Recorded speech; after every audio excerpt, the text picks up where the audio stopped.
জীবনে অর্থ না থাকলে কিছুই থাকে না। অর্থ ছাড়া না থাকে আত্মীয়রা, বন্ধুরা এবং স্ত্রীপুত্র পরিজন।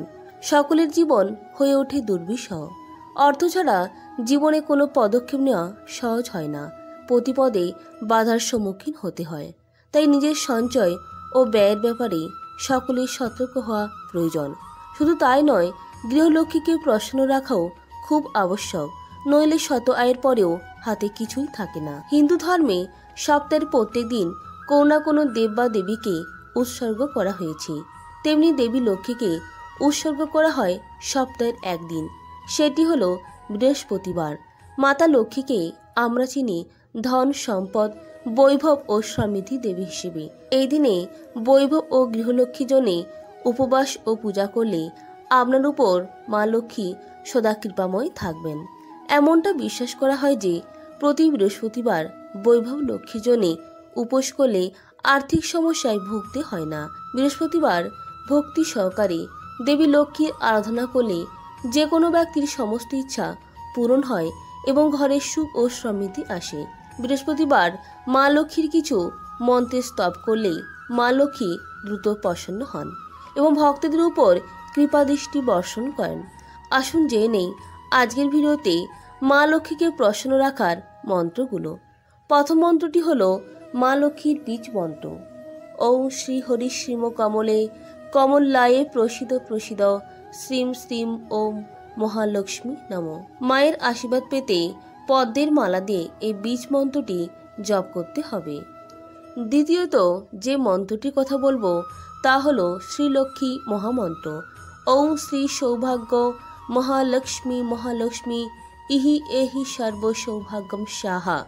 মা লক্ষ্মীর এই মহামন্ত্র স্তব করলে ধন, ঐশ্বর্য এবং সৌভাগ্য নিয়ে আসে। বৃহস্পতিবার এই মন্ত্রটি 108 বার জপ করতে হবে। জপ করার সময় তিলের তেলের প্রদীপ জ্বালাতে হবে। তৃতীয়ত যে মন্ত্রটির কথা বলবো তা অর্থের সমস্যা দূর করে। মন্ত্রটি হলো ওম হ্রিম শ্রী ক্লীন ক্লীন শ্রী লক্ষ্মী মম গৃহে ধনপুরে ধনপূর্বে দুশ্চিন্তা দূরে দূরে সাহা। মা লক্ষ্মী হলেন সম্পদের দেবী। আপনি যদি কোনো আর্থিক সমস্যার সম্মুখীন হন বা কোনো ধরনের ঋণে আটকে থাকেন, তবে অবশ্যই মা লক্ষ্মীর এই মন্ত্রটি জপ করবেন। চতুর্থত যে মন্ত্রটির কথা বলবো এই মন্ত্রটি সুখ ও সমৃদ্ধি দেয়।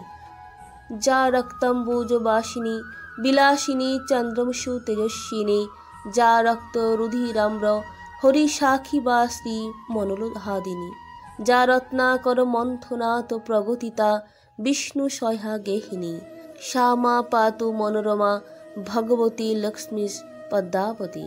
বৃহস্পতিবারে দেবী লক্ষ্মীর এই মন্ত্রগুলি স্তব করলে ঘরে সুখ ও সমৃদ্ধি আসে। এই মন্ত্রজপের পাশাপাশি মাকে সুগন্ধি দ্রব্য ও চাল বা খৈসহ ফল দিয়ে ভোগ নিবেদন করলে ঘরে সুখ ও সমৃদ্ধির অভাব হবে না। এবং এর পাশাপাশি মায়ের পাঁচালি পাঠ করবেন ধূপ প্রদীপ জ্বালিয়ে। এতে মা খুব সন্তুষ্ট হন ও আশানুরূপ বর প্রদান করে থাকেন। বন্ধুরা, এই ছিল আজকের ভিডিও। যদি ভিডিওটি ভালো লাগে তাহলে লাইক, কমেন্ট, শেয়ার করবেন এবং চ্যানেলে নতুন হলে সাবস্ক্রাইব করে পাশে থাকবেন ও পাশে থাকা বেল আইকনটি প্রেস করে রাখবেন পরবর্তী ভিডিও পাওয়ার জন্য। আপনার প্রত্যেকেই ভালো থাকবেন, সুস্থ থাকবেন। নমস্কার, ধন্যবাদ। ঈশ্বর আপনার মঙ্গল করুক।